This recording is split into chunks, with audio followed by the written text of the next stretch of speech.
जी नमस्कार, स्वागत आप सभी का दिन मंत्र के यूट्यूब चैनल में। मेरा नाम रोहित वैदवान, हैशटैग बच्चे पार्टी आप लोग सब है।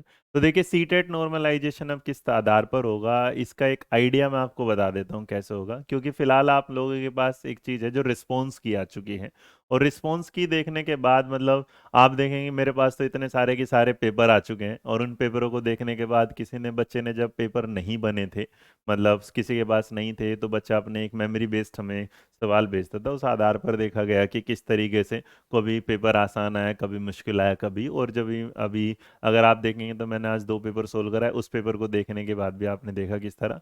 तो मैंने ओवरऑल जब मैंने पेपरों को देखा तो पेपर देखने के बाद एक ग्राफ मैंने तैयार किया, और ग्राफ आपके पीछे कुछ इस तरीके से।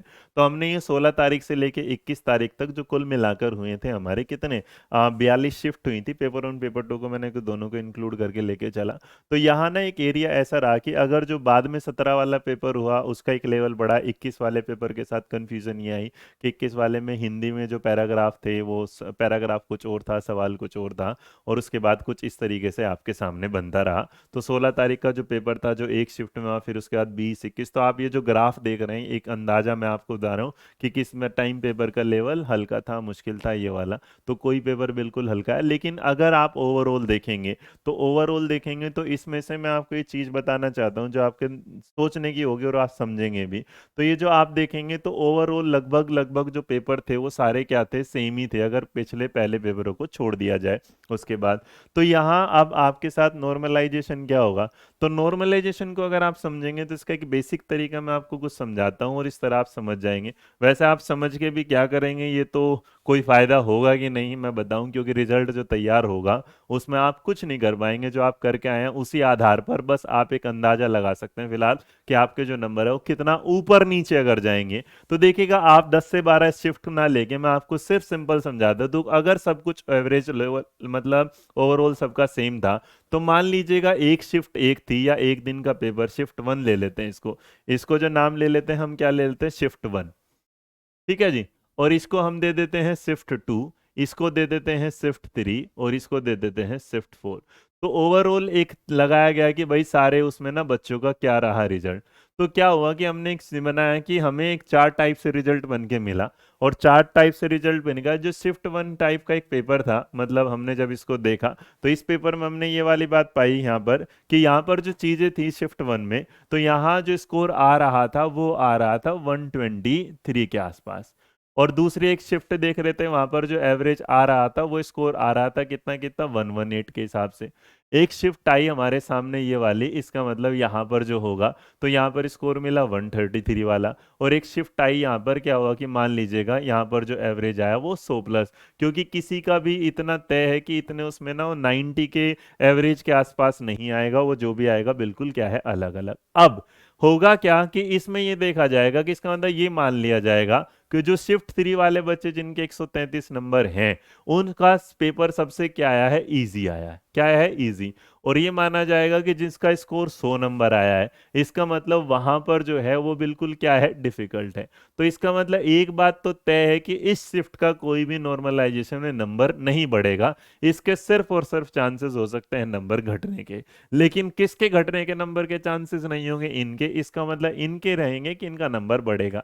लेकिन अब ऐसा नहीं हो सकता कि आप इसका एवरेज निकालेंगे कि भाई यहां पर क्या हुआ कि एवरेज जो है इस शिफ्ट में जितने भी बच्चे थे आप उनको सबको 4 4 नंबर दे देंगे या 5 5 नंबर जो बढ़ेगा। नहीं, जब वो पूरा कैलकुलेशन होगा तो उस कैलकुलेशन के आधार पर, मैं सिर्फ आपको बेसिक बता दे रहा हूं कि उस आधार पर ये देखा जाएगा कि एक बच्चे ने मान लीजिएगा 150 क्वेश्चन के 50 क्वेश्चन अटेम्प्ट किए, और उसके 150 क्वेश्चन में जो 100 वाले नंबर के साथ हैं उसके क्या हुआ कि उसका एवरेजन क्या हुआ कि 80 है, और एक के जो बच्चे हैं 120 हैं। तो यहां पर ये बात देखी जाएगी कि जो रेशो बढ़ेगा, ऐसा नहीं कि 120 वाले के भी 4 ही बढ़ा दिए जाएंगे और 180 वाले के भी 4, जी नहीं।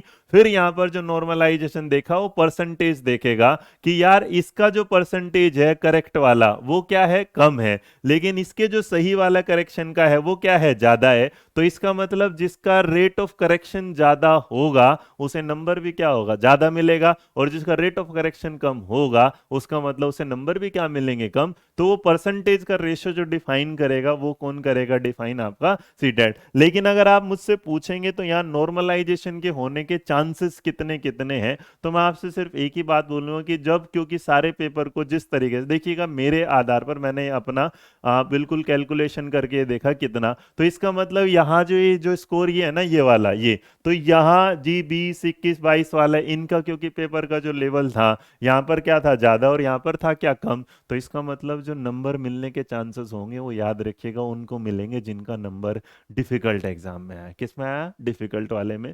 तो अगर मैं इसका पूरे का पूरा का एनालिसिस देखूं तो जहां तक है कि नंबर कम होने के जो भी चांसेस होंगे वो ज़्यादा नहीं होंगे, वो लगभग लगभग 3 से 4 नंबर मैक्सिमम होंगे। अगर किसी के बढ़ने हुए तो भी 3 से 4 बढ़ेंगे और कम होंगे वो भी 3 से 4 ही, तो उससे ज़्यादा नॉर्मलाइजेशन होने की बात है नहीं। तो अगर आपका स्कोर 90 से 100 के बीच में भी है तो आप बेफिक्र रहिएगा, आपका नॉर्मलाइजेशन में शायद ही नाम आएगा। मतलब ये एक रेयर केस होगा, बाकी तो आपकी किस्मत है और आपके उस पर जाता है। लेकिन मैं अगर आपसे कहूँ तो मैं सिर्फ ये बोलूँगा कि नॉर्मलाइजेशन के इस केस में आपको सिर्फ और सिर्फ जो नुकसान देखने को मिल सकता है वो उनको जिन्होंने, जिनका पेपर इजी आया था उनके थोड़े नंबर कम, लेकिन अगर उनका स्कोर ही 133 वाला जा रहा है और उनको 3 4 नंबर कम भी हो जाएंगे तब भी वो इजीली पास, तो आपके पास होने के डर नहीं है। बस आपका क्या होगा कि 2 4 नंबर कम हो सकता है, और मुझे नहीं लगता उस 2 4 नंबर होने से आपको कोई फर्क पड़ेगा, क्योंकि सीटेट में बेटा नंबर मायने नहीं रखते, मायने रखता है आपका क्वालिफाई करना, क्योंकि ये 7 साल का नहीं अब लाइफ टाइम हो चुका है।